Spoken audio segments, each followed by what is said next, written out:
Guadeloupe, actualité. On dirait quand est-ce qu'on commence, sous le contrôle de Dorothée Havet. Voilà. Donc, les médias présents, juste pour me le redire, que j'ai bien les médias en tête. Le Pige, Le Pige, Canal des télévisions, Caraïbes Info, Manque des Caraïbes, l'AFP vidéo, l'AFP Vidéo, l'AFP est là, Le Monde, ok. RCI. Bon, désolé, il n'y a peut-être pas de la place assise pour tout le monde, peut-être les caméramans seront derrière. Les caméramans pourront se remettre derrière. Bon, merci effectivement, vous êtes rendu disponible pour cette conférence de presse consacrée à la mise en œuvre de l'arrêté de couvre-feu qui va s'appliquer à partir de ce soir sur une partie de la ville de Pointe-à-Pitre et sur une partie de la ville des Abîmes. Et donc je vais vous présenter l'économie de cet arrêté et bien évidemment répondre à vos questions. Je suis très heureux d'être accompagné par les élus que je salue. Voilà. Monsieur Angélique, adjoint au maire de Pointe-à-Pitre en charge de la sécurité, Monsieur Lefebvre, conseiller municipal des Abîmes, en charge également de la sécurité. Je remercie aux deux collectivités concernées effectivement d'être présentes. Je suis également accompagné effectivement des collègues sous-préfets, le sous-préfet de Pointe-à-Pitre Jean-François Megnotte et le Franck Dorge, directeur de cabinet. Évidemment du commissaire général Le Borgne, chef d'état-major de la direction territoriale de la police nationale, ainsi, puisque vous avez pu peut-être déjà faire sa rencontre à l'occasion de la visite ministérielle de M. Darmanin et Mme Guévenoux, du préfet Lalanne, voilà, qui a été désigné par le ministre de l'Intérieur pour venir effectivement renforcer l'équipe préfectorale et être, je le remercie auprès de moi effectivement, en charge de l'établissement d'un contrat de sécurité avec les collectivités et de déployer effectivement le plan que le ministre nous a demandé de mettre en œuvre. Mais ce n'est pas l'objet, effectivement, vous aurez je pense l'occasion d'interroger le préfet Lalanne, mais ce n'est pas l'objet de la conférence de presse de ce matin. Donc vous l'avez tous noté, le ministre de l'Intérieur a demandé au préfet de la Guadeloupe de mettre en place un arrêté de couvre-feu sur une partie de la zone de Pointe-à-Pitre et une partie de la ville des Abîmes. Cet arrêté sera effectif à compter de ce soir 20h et pour une durée d'1 mois renouvelable. Ce point est important effectivement puisqu'on en fera l'évaluation et le bilan au bout d'1 mois de façon à le reconduire. Qu'est-ce qui a motivé la prise de cet arrêté préfectoral donc, qui a été pris samedi dernier? Le premier point, c'est le constat je parle sous le contrôle des collègues de la police nationale, mais également de la police municipale et des élus présents, une recrudescence très marquée des faits de délinquance de manière générale sur la Guadeloupe et plus particulièrement sur la zone pointoise et notamment sur les Abîmes et sur Pointe-à-Pitre. On est aujourd'hui sur une augmentation de la délinquance générale sur la zone police qui est de près de 20% entre l'année 2023 et l'année 2024. Avec notamment une recrudescence des vols à main armée.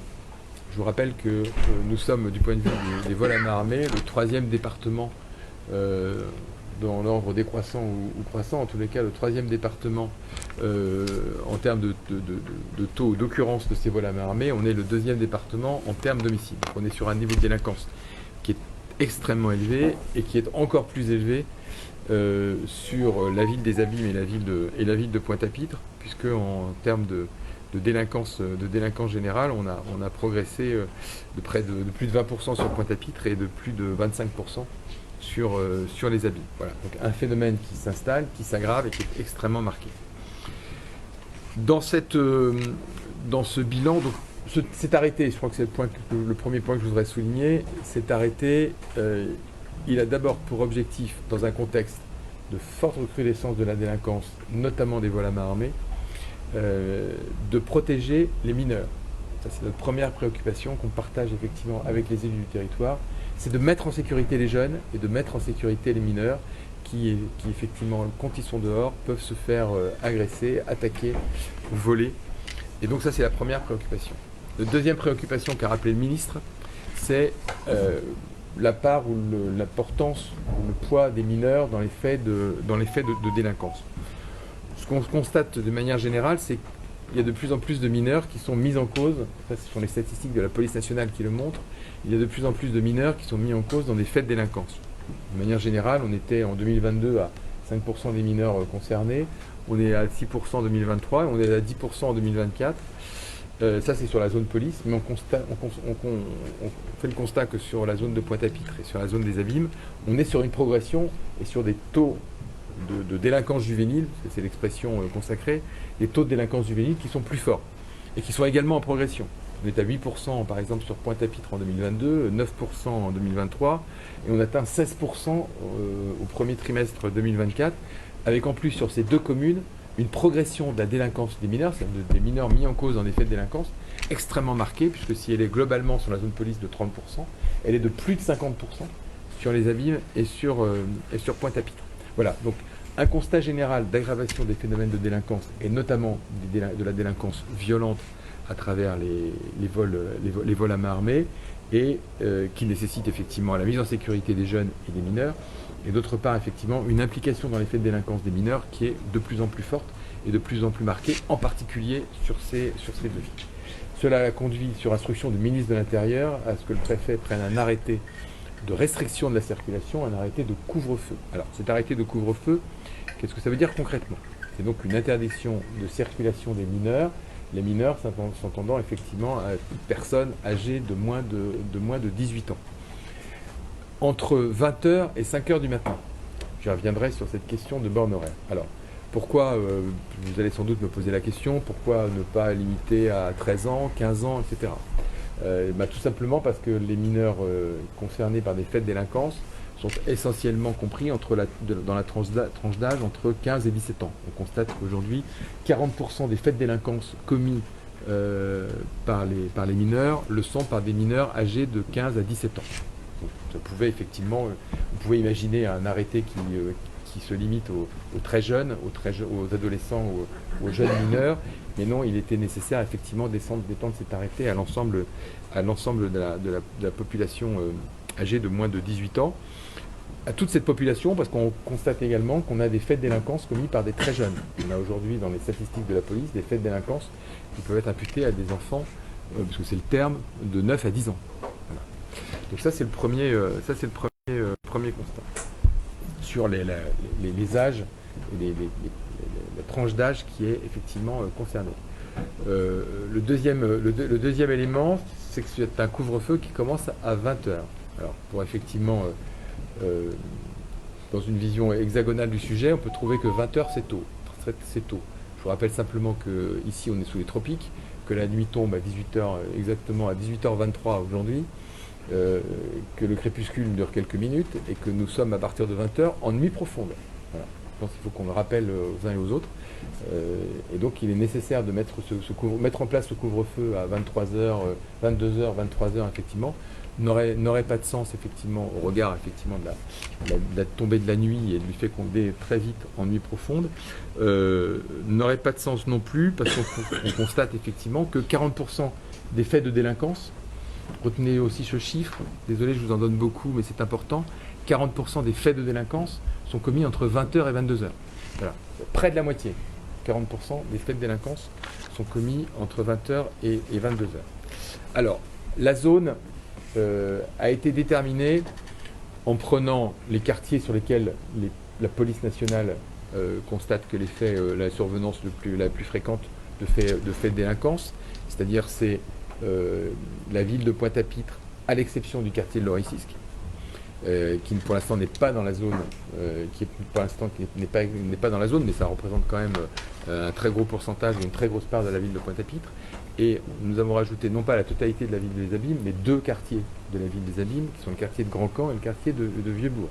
Voilà, là aussi pour des questions de cohérence géographique et de continuité géographique. Il n'échappe à personne effectivement qu'on passe des Abîmes, contre des élus présents, on passe de Pointe-à-Pitre aux Abîmes et des Abîmes de Pointe-à-Pitre sans forcément s'en rendre compte. Il suffit de traverser, je pense que c'est le boulevard de l'hôpital qui est là, de changer de trottoir pour être aux Abîmes. Donc pour le coup ça n'aurait pas de sens géographique. Un arrêté effectivement qui s'arrêterait aux limites géographiques de la ville de Pointe-à-Pitre n'aurait pas de sens. C'est pour ça que le quartier de Grand-Camp est évidemment inclus dans cet arrêté. Donc on est sur un périmètre limité qui correspond effectivement, de par l'expérience de la police aux faits de délinquance les plus avérés ou les plus fréquents. Donc un arrêté mis en place pour un mois renouvelable, parce que la demande de ministère de l'Intérieur c'est un arrêté d'une durée de 2 mois. Il est important au bout d'un mois effectivement de pouvoir effectivement évaluer la mise en œuvre, les conditions de mise en œuvre de cet arrêté, quitte à l'ajuster en fonction de ce qu'on va évidemment constater les uns et les autres. Voilà. Donc c'était un peu les points généraux que je voulais soulever devant vous.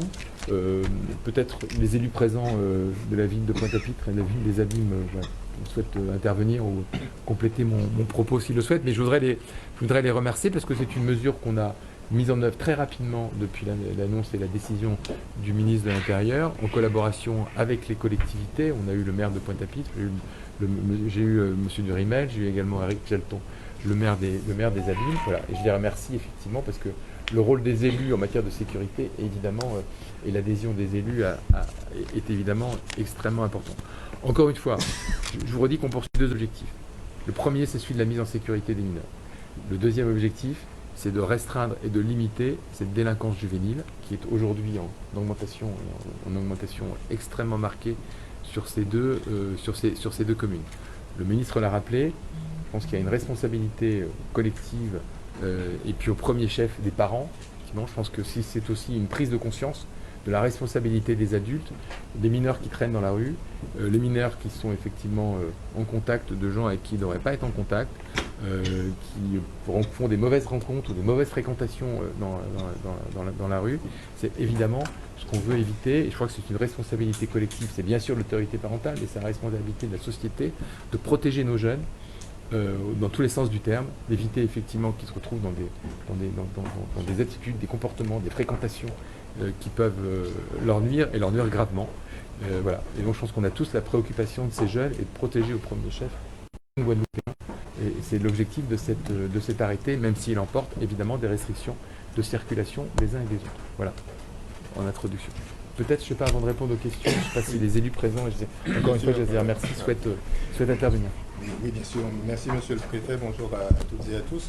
Je crois qu'il faut effectivement retenir cette prépondérance face à un principe de réalité. Donc, c'est vrai que la mesure peut être considérée comme forte, mais je crois que c'est une vraie solution qui est apportée à une vraie demande et à un vrai constat face à une délinquance qui, comme on l'a dit, évolue. Je crois qu'effectivement, lorsque nous sommes sur le terrain, on se rend bien compte de cette évolution, de cette difficulté qu'il y a à faire face à des individus de plus en plus jeunes. Et je crois qu'il était important aujourd'hui de retenir la notion de protection. Protection des jeunes dans les démarches que nous réalisons sur le terrain. Protection aussi des familles, puisqu'il faut apporter une aide complémentaire à l'autorité qui doit être établie également. Je crois qu'il ne faut pas prendre ça comme une mesure de sanction, mais plus une bonne démarche de bon sens, parce qu'il s'agit de faire une chose qui est simple. Il faut enrayer cette montée de la délinquance, et une montée de la délinquance où on retrouve de plus en plus de jeunes gens qui, comme vous l'avez dit, Monsieur le Préfet, ils ont entre 15 et 17 ans. Je crois qu'il faut aussi extrapoler, aller même vers les établissements scolaires pour se rendre compte de cette réalité, puisque ce qu'il y a à l'extérieur, on le retrouve aussi à l'intérieur.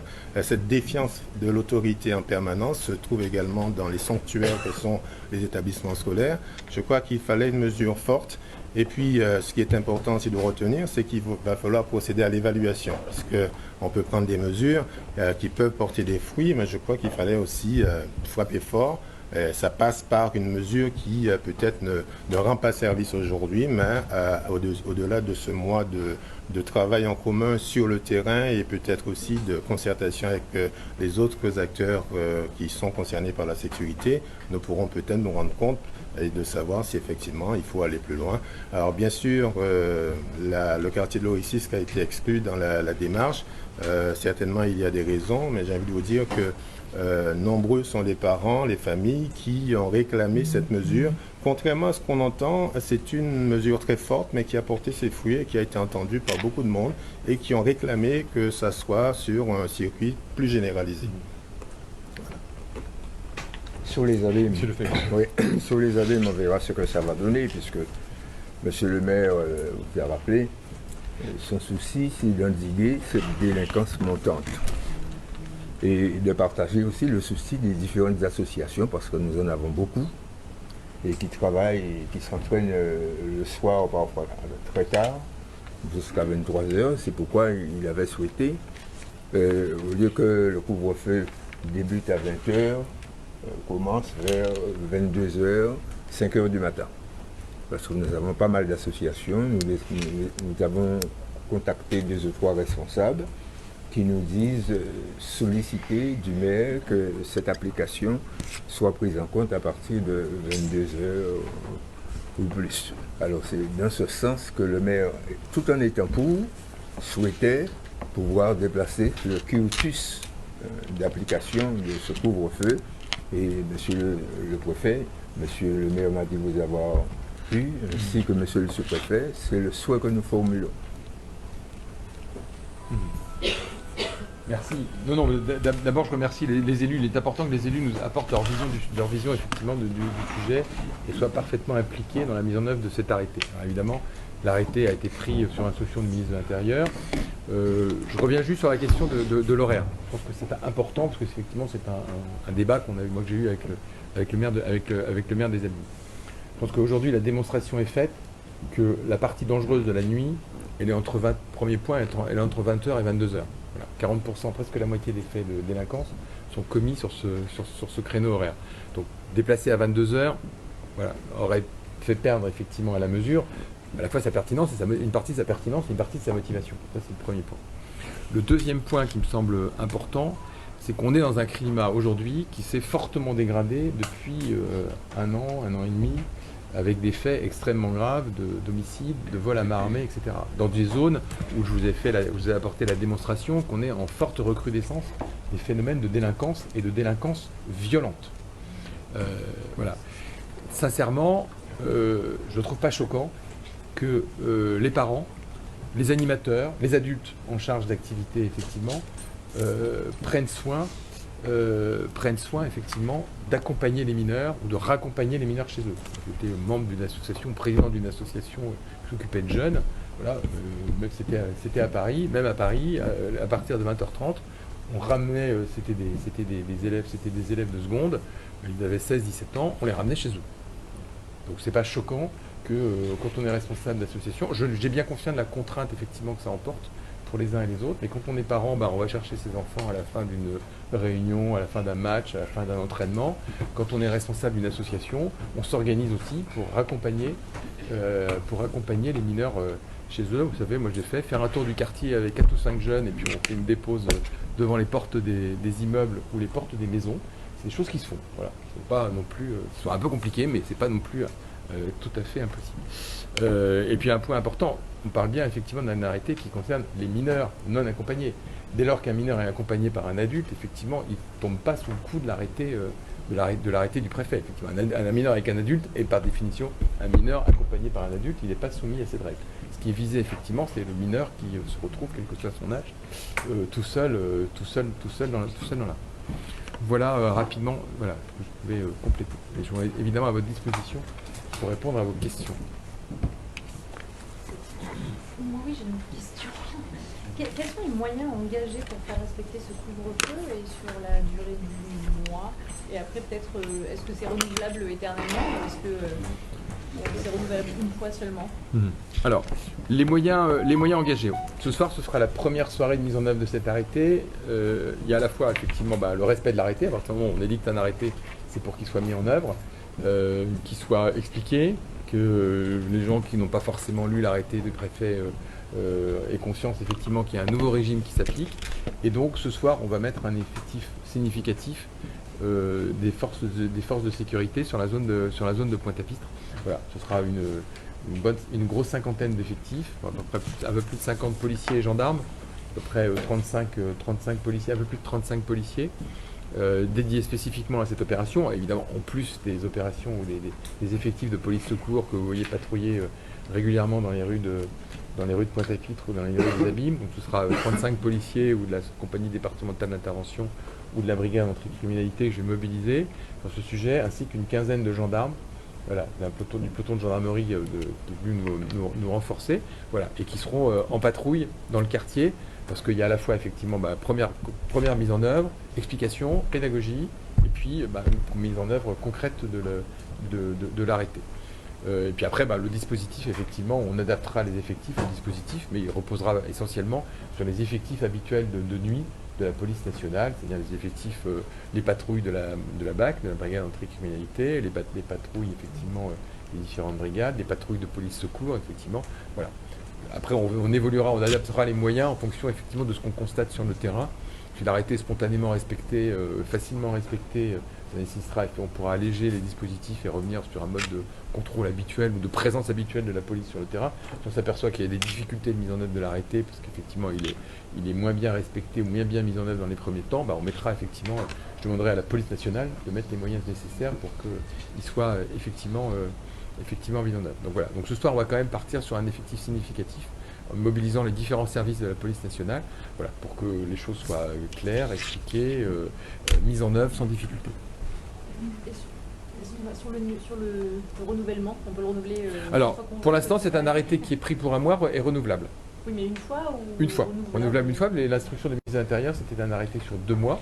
Voilà, je pense qu'effectivement, ce sont des mesures qui doivent être conduites sur une période significative. 2 mois, c'est quand même c'est pas 3 jours, hein. C'est quand même une période significative, et avec une possibilité d'en faire une évaluation pour mesurer effectivement l'impact de cet arrêté. Mais je pense que 2 mois, ça permet effectivement d'en mesurer les effets, concrets. Voilà. 2 ou 3 questions, je vais laisser les collègues aussi poser les leurs. Donc, la première, c'est l'objectif, c'est vraiment de raccompagner ces jeunes chez eux, tout simplement. L'objectif, quand ça se passe, il y a 2 objectifs. L'objectif, je le redis, c'est que les jeunes soient en sécurité et que les jeunes ne soient pas en situation, d'abord soient en sécurité et ensuite ne soient pas en situation d'être auteurs de délinquance. Je pense qu'il faut protéger notre jeunesse des gens qu'elle rencontre, des bêtises qu'elle peut être amenée à faire ou des situations de danger dans lesquelles elle peut s'exposer. Voilà. Donc, parce que la frontière est assez parfois ténue entre le danger auquel on s'expose et puis les risques que l'on prend quand on est jeune. Il est arrivé effectivement parfois de faire des bêtises sans s'en rendre compte. Donc la prise en charge de ce jeune, ça dépendra de la situation, j'imagine. Alors la prise en charge de ce jeune, c'est effectivement un jeune qui est dehors dans la rue. Il sera ou bien raccompagné à ses parents si on est proche de son domicile. Vous trouvez sur un jeune tout seul qui vous dit bonjour, j'habite là à l'immeuble qui est à 100 mètres. On le ramènera chez ses parents. Si effectivement le jeune est beaucoup plus loin et il n'y a pas vraiment raison d'explication claire à donner effectivement aux policiers qui lui demanderont ce qu'il fait, il sera raccompagné au commissariat de police où là effectivement on appellera ses parents pour que les parents viennent le récupérer. D'accord. Et une autre question, le ministre a dit que plusieurs maires lui avaient finalement demandé la même chose. Parce qu'on est bien d'accord que cette décision de couvre-feu vient au départ, en tout cas selon le maire de Pointe-à-Pitre, d'une idée du conseil municipal de Pointe-à-Pitre, d'une élue précisément. Donc d'autres maires auraient eu la même demande. Est-ce que cette mesure peut être prochainement étendue à d'autres communes ? C'est une mesure qu'on va mettre en place effectivement, encore une fois, sur instruction du ministre de l'Intérieur, sur la commune de Pointe-à-Pitre. Vous avez rappelé qu'effectivement il y avait aussi une sollicitation des maires de Pointe-à-Pitre dans ce sens. C'est une mesure qui peut être étendue, voilà, en fonction à la fois des conditions de sa mise en œuvre, de l'évaluation qu'on va en faire, des éléments aussi de statistiques en matière de criminalité. C'est-à-dire effectivement appliquer une mesure dans une zone où effectivement vous n'avez pas de délinquance des jeunes, où vous n'avez pas de faits graves ou de délinquance grave, etc., peut apparaître, notamment sous le contrôle du juge, peut apparaître disproportionné. Voilà. Donc il est important, et c'est pour ça que le ministre m'a demandé de la mettre en place sur cette zone de Pointe-à-Pitre. C'est là où on constate effectivement qu'on a des éléments de délinquance qui sont les plus forts, avec les progressions les plus importantes. Encore une fois, les mesures restrictives des libertés doivent évidemment être proportionnées aux faits qu'on constate et aux éléments qui sont à notre disposition. Mais l'idée est bien d'avoir, dans une logique d'expérimentation dans le bon sens du terme, c'est effectivement de voir comment s'applique la mesure et de voir dans quelles conditions, si nécessaire, elle peut être étendue. Mais le sujet est évidemment ouvert. Pour les peines encourues, parce que précisément, donc en gros, les peines encourues en cas de non-respect du couvre-feu, donc c'est rappel à la loi et garde à vue, quoi. En gros. Alors, sous le contrôle du commissaire Lebon, ce n'est pas la garde à vue. Effectivement, c'est une peine d'amende. Voilà. Il y a une peine d'amende. Il y a une peine d'amende qui est prévue. C'est combien ? 750 €. 750. Mais qui est relativement dissuasif. Voilà, je pense, même très dissuasif. Pour les peines d'amende s'agissant du domaine contraventionnel, ce montant est un montant maximal. D'accord. Merci. Mais il était important de ne pas afficher une amende de 10 €. Voilà, il faut que l'amende puisse être suffisamment dissuasive pour effectivement qu'on y réfléchisse à deux fois. Donc là encore, ça dépendra un peu des circonstances. Ça dépend toujours, voilà, le fait d'infliger une sanction dépend toujours des circonstances dans lesquelles effectivement, ça s'appelle le discernement. Voilà, ça dépend toujours des circonstances de la commission des faits, voilà, dans lesquelles on s'exécute. S'il n'y a pas d'autres questions, j'ai une autre question. Comment ça s'est passé avec les abîmes, la discussion? Parce qu'on a entendu qu'il y avait quand même des petites dissonances du côté de M. Jalton, en tout cas sur les réseaux, il l'a dit. Est-ce que... voilà, comment ça s'est passé? Ça s'est très bien passé dans la mesure où effectivement on sait ce qu'on s'est dit, quand on a un désaccord, mais on s'est expliqué sur ce désaccord. Et encore une fois, je remercie monsieur Lefebvre d'être là, effectivement, parce que même on n'est pas d'accord sur les modalités précises de mise en place de l'arrêté. Éric Jalton a des arguments qui sont tout à fait les siens, il est tout à fait légitime à les porter. Après, le préfet, effectivement, est dans son rôle quand il met en œuvre une décision du ministre de l'Intérieur. Voilà, on est sur un arrêté préfectoral et pas un arrêté municipal. Voilà. On peut aussi réfléchir à la forme que ça prend et au fait qu'on peut aussi vous parler des élus qui pourraient souhaiter étendre ces mesures. Ça peut aussi prendre la forme d'un arrêté municipal. Oui, c'est Voilà. ça, mais La motivation de l'arrêté préfectoral, c'est qu'on est sur une zone, on est sur 2 communes. Donc un arrêté signé par 2 maires, ça n'existe pas en droit administratif. Voilà, donc c'est le préfet qui doit effectivement reprendre la main. Donc le périmètre communal ou intercommunal justifiait que ce soit un arrêté préfectoral. Mais on peut aussi, après, c'est le pouvoir de police du maire. Le maire est le premier magistrat de sa commune, est officier de police judiciaire. Donc il appartient aussi au maire, effectivement, s'il le souhaite, de prendre ce type de mesures. Moi, je rééchangerai avec l'association des maires de Guadeloupe pour qu'on réfléchisse effectivement, s'il le souhaite, à étendre ces mesures, pas forcément sous l'égide du préfet. Et si c'est un arrêté municipal, une décision municipale, comment ça se passe au niveau force de l'ordre? Si c'est un municipal, c'est la police municipale de la ville Uniquement. qui le met. Mais ça peut être aussi la police nationale. Ben voilà, c'est ça Ouais, que tout à fait. je voulais- Oui, le maire est un officier de police judiciaire, Oui. et donc les officiers de police judiciaire ou les policiers nationaux, les gendarmes, Ouais. mettent en œuvre cet arrêté. Et dans la D'accord. mesure, est-ce que c'est Si jamais le maire décide d'interdire telle boîte de nuit ou telle discothèque ou tel Oui, commerce, il prévient- le gendarme qui est là, Voilà, oui, il c'est applique ça. l'arrêté Bien sûr, oui. applique l'arrêté du maire. Mais c'est toujours bien de préciser. Est-ce que ce couvre-feu, c'est aussi une façon de faciliter les opérations placées? C'est 2 choses différentes. Voilà. C'est complètement 2 choses différentes. Les opérations place nette, ça a pour objectif de mettre à coup d'arrêt un certain nombre de trafics. De drogue, d'activités de proxénétisme. C'est effectivement de monter des opérations qui sont avec des effectifs très significatifs, mais qui engagent également, contrairement à ces décisions de couvre-feu, qui engagent également des opérations judiciaires. Donc là, une opération place nette, c'est d'abord une opération, vous l'avez vu mercredi soir avec le ministre, qui se fait sous l'égide ou sous l'autorité du parquet et du ministère public, et qui est là aussi pour monter et coordonner un travail judiciaire sur le terrain. Voilà. Donc on n'est pas du tout dans la même finalité qu'une opération place nette, même si c'est souvent les mêmes effectifs de police qui y contribuent évidemment. Mais si Alors vous... pourquoi la section de Loricisque ne fait pas partie du périmètre du couvre-feu? Parce qu'aujourd'hui, les éléments de délinquance, mais c'est ce qu'on va regarder dans l'application, les éléments de délinquance, où la commission des faits, effectivement, est beaucoup moins marquée. Je pense qu'on a un phénomène qui concerne vraiment le cœur de Pointe-à-Pitre. Les phénomènes de délinquance sont beaucoup moins marqués sur le quartier de Loricisque. Après, on fera le bilan de l'arrêté. Il y a un effet, effectivement, de contournement. C'est-à-dire que c'est ça, je ne sais plus quel est le terme qu'utilisent nos camarades de la police ou de la gendarmerie, mais quand on met effectivement le paquet ou les moyens sur un endroit, en général, vous avez la délinquance, une migration de la délinquance sur les quartiers attenants. Donc c'est ça qu'il faudra effectivement surveiller très attentivement. Il y a une évaluation au bout d'un mois, mais il n'est pas interdit au préfet effectivement de modifier. Le préfet, certes, il y a une évaluation qui fait au bout d'un mois, mais il n'est pas interdit au préfet aujourd'hui, demain, après-demain, de modifier évidemment son arrêté s'il considère que le périmètre n'est pas tout à fait le bon ou pas tout à fait adapté. On a des questions en vidéo. Mais le procureur intervient à un moment ou à un autre, puisque pour la demande de mesures d'assistance éducative, c'est pas la police qui va décider ça, pour votre arrêté. Non, la police, elle, se contente de remettre, C'est effectivement. ça. Et après, qui décide de ça donc? Les mineurs en infraction au président arrêté seront remis à l'autorité, etc. Autorité parentale. Donc voilà, faire l'objet d'une demande de mesure d'assistance éducative de la part du ministère public. Si le ministère public sera informé, effectivement, Ah oui, le c'est le ministère- PROC, c'est le oui, PROC, quoi. c'est le PROC, oui. Bien Sera sûr, informé, effectivement, pourra C'est lui qui, c'est lui qui décide. actionne après, C'est bien lui qui sûr, actionne oui. les mesures d'assistance Voilà, c'est éducative, ça. c'est pas le préfet, Voilà. c'est le procureur de la République. Bah, c'est ça, oui. Oui. Ça aussi, c'est à préciser. Tout à fait. Et moi j'ai une question. Et après, une fois que le couvre-feu et le délai du couvre-feu est expiré, qu'est-ce qu'on fait Est-ce que la délinquance juvénile se sera arrêtée en Guadeloupe? Est-ce qu'il va y avoir est-ce que pendant ce couvre-feu, ça permet d'être un laps de temps pour déployer des dispositifs autres? Ou est-ce qu'on reste là-dessus?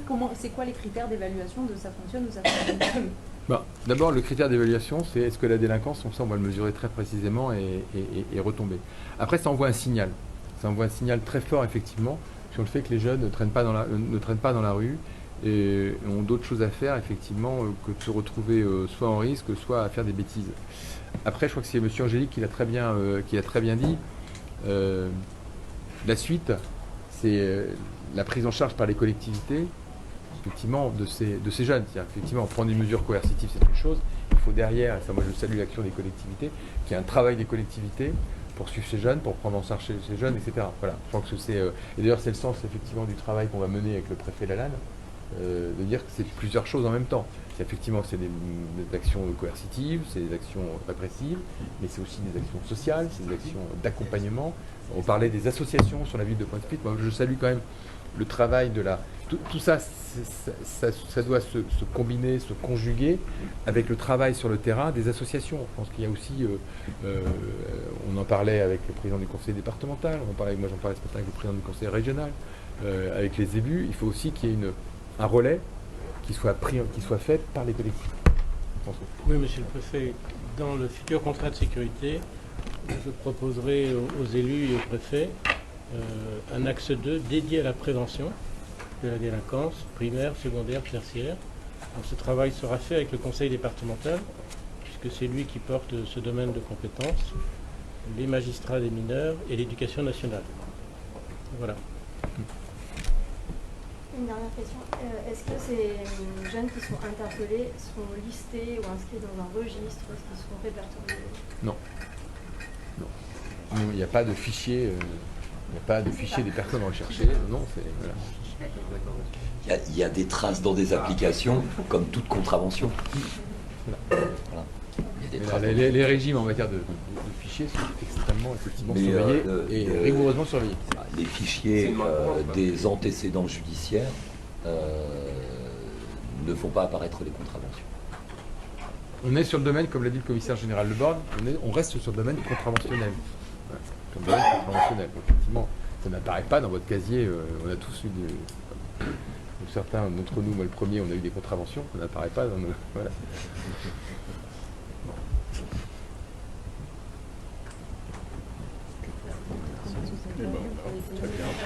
Oui, on peut passer aux interviews si vous le souhaitez. Hop, excusez-moi messieurs, je vais récupérer mon Merci.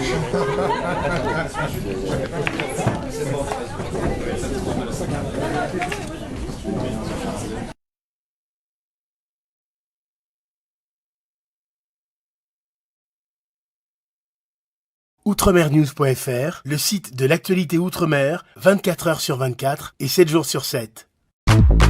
Retrouvez la chaîne Outremer News sur YouTube.